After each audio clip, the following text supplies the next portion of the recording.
हिंदू धर्म ग्रंथों में उपासना से जुड़ी कुछ विशेष परंपराओं के विषय में विस्तार से बताया गया है। इन सभी में देवी देवताओं की परिक्रमा का विशेष महत्व है। मान्यता है कि देवस्थल या भगवान की परिक्रमा करने से साधक के कई प्रकार के दुख दूर हो जाते हैं। तो चलिए दोस्तों, विस्तार से जानने के लिए चलते हैं आपके साथ धार्मिक अनुभवों के एक आध्यात्मिक सफर पर। सनातन धर्म में मंदिर और उनसे जुड़े परंपराओं को शास्त्र व धर्म ग्रंथों में बहुत ही विस्तार से बताया गया है।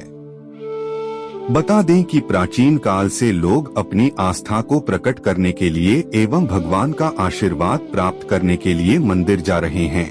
भारत में कई ऐसे मंदिर हैं जिनका आध्यात्मिक दृष्टिकोण से विशेष महत्व है और उनसे जुड़ी कई कथाएं भी प्रचलित हैं। इसके साथ शास्त्रों में मंदिर से जुड़े कुछ परंपराओं के विषय में भी बताया गया है, जिसमें देवी देवताओं की परिक्रमा को बहुत ही महत्व दिया गया है।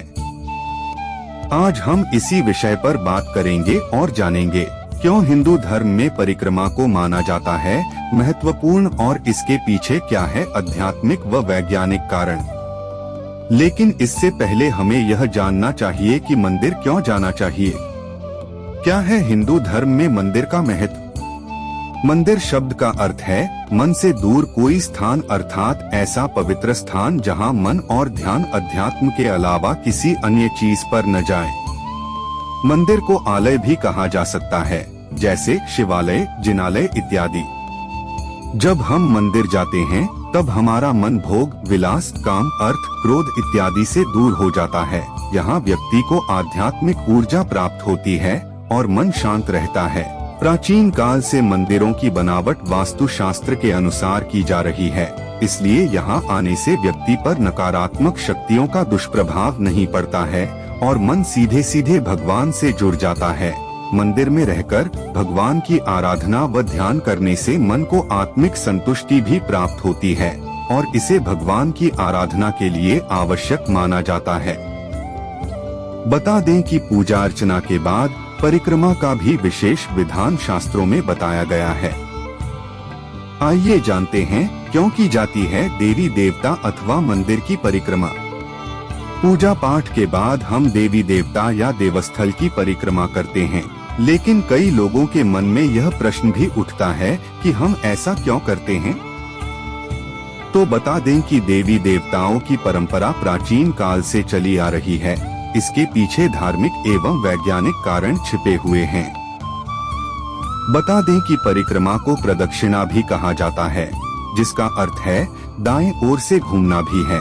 बता दें कि जिस दिशा में घड़ी घूमती है उसी दिशा में मनुष्य को प्रदक्षिणा करनी चाहिए। माना जाता है कि जब एक व्यक्ति उत्तरी गोलार्ध से दक्षिण गोलार्ध की ओर घूमता है तब उन पर विशेष प्राकृतिक शक्तियों का प्रभाव पड़ता है। ऐसा माना जाता है कि देवस्थान की परिक्रमा करने से व्यक्ति के अंदर मौजूद नकारात्मक शक्तियां समाप्त हो जाती है और देवी देवता व इष्ट देवताओं का आशीर्वाद प्राप्त होता है। लेकिन इनसे जुड़े हुए कुछ जरूरी बातों को भी जान लेना बहुत जरूरी है। भगवान शिव की अर्ध परिक्रमा। शास्त्रों में यह विदित है कि भगवान शिव की पूरी परिक्रमा नहीं की जाती है। जलाभिषेक के बाद जिस स्थान से जलधारा निकलती है उसे लांघने की मनाही है।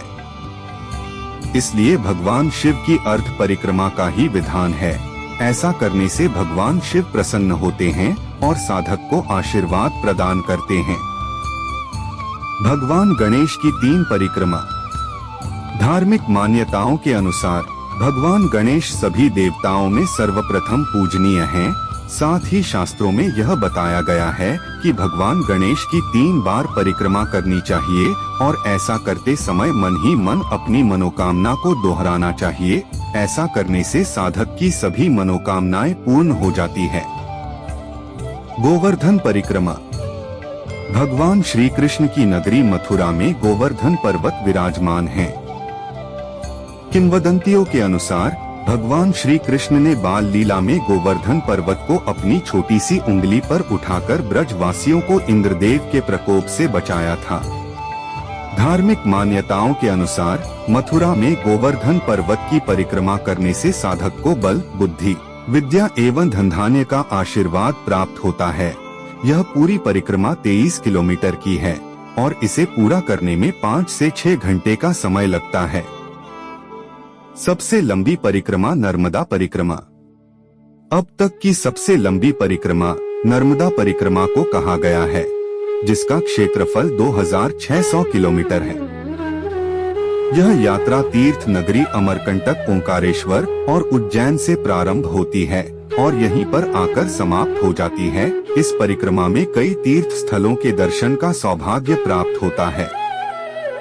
खास बात यह है कि नर्मदा परिक्रमा 3 वर्ष 3 माह और 13 दिनों में पूर्ण होती है, लेकिन कुछ लोग 108 दिनों में ही इस कठिन परिक्रमा को पूरा कर लेते हैं। दोस्तों, यह वीडियो आपको कैसी लगी हमें कमेंट बॉक्स में अवश्य बताएं और चैनल को सब्सक्राइब करना ना भूलें।